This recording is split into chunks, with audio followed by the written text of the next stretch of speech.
is Mark Du Bois from Sweet Farley Farms, located in central Georgia, and I'm here to do a review on the County Line 60-inch tiller.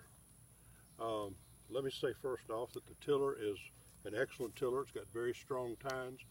When it's hooked to your PTO, it does an excellent job of chewing up the dirt, and it does exactly what it's supposed to do. It's very heavy duty. There's an actual video display of this tiller running over a row of concrete blocks and chewing up the concrete blocks and coming away completely unharmed. Now, there are some criticisms I have of it, first of all, which I would like the buyer to be aware of a few things. It is a great tiller, and it does do a great job. The problem isn't with the tiller. The problem is with the directions that come with it.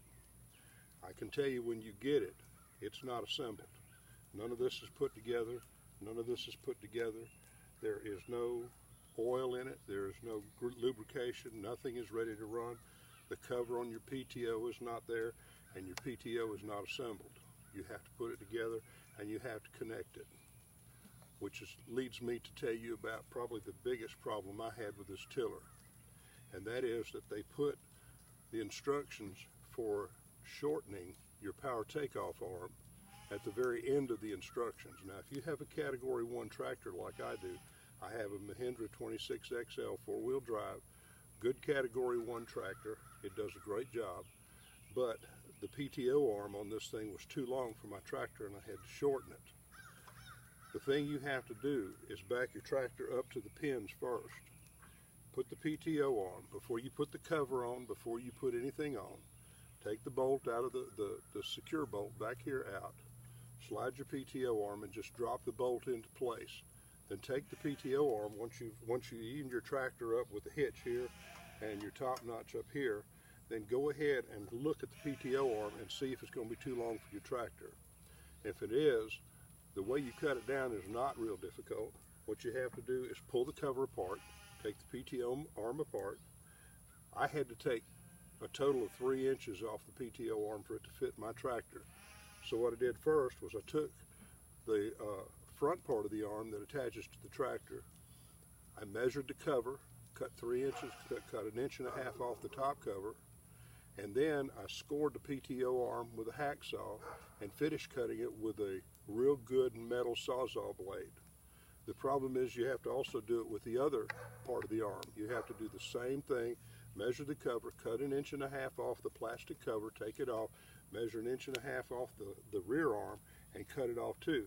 And if you do that before you do everything else here with the PTO, you can take it, put it in a vise before you attach it, and no problem. You don't have any trouble cutting. The problem is they put that procedure at the end of the instructions after you've already installed the PTO arm.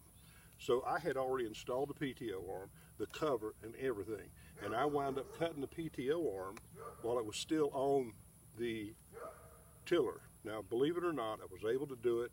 It wasn't the perfect cut, but it worked, and it is functional, and it now fits my tractor. Now, other things that were a little confusing about the directions were these wings right here. This stuff right here is kind of ambiguous on instructions, whether these bolts go on the outside, whether this arm goes on the outside or on the inside.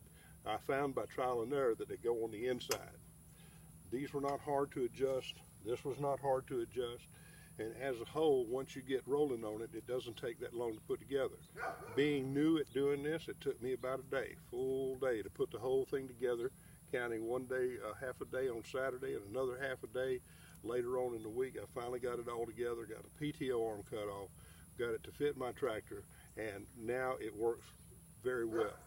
So buyer beware, the instructions are not real clear on that. Measure your PTO arm first. Be sure if it needs shortening, you go ahead and do that first before you start assembling everything. Once you get this cover on right here, dropping that bolt into place back here is very difficult to do. And tightening that bolt, once you do put the cover on, is a real job. I had to find a ratchet that fit here, and I had to find another tool to fit the nut on the bottom. So this is Mark Du Bois from Sweet Farley Farms, and that is my review of the County Line 5-foot tiller. Okay, let's see what it looks like.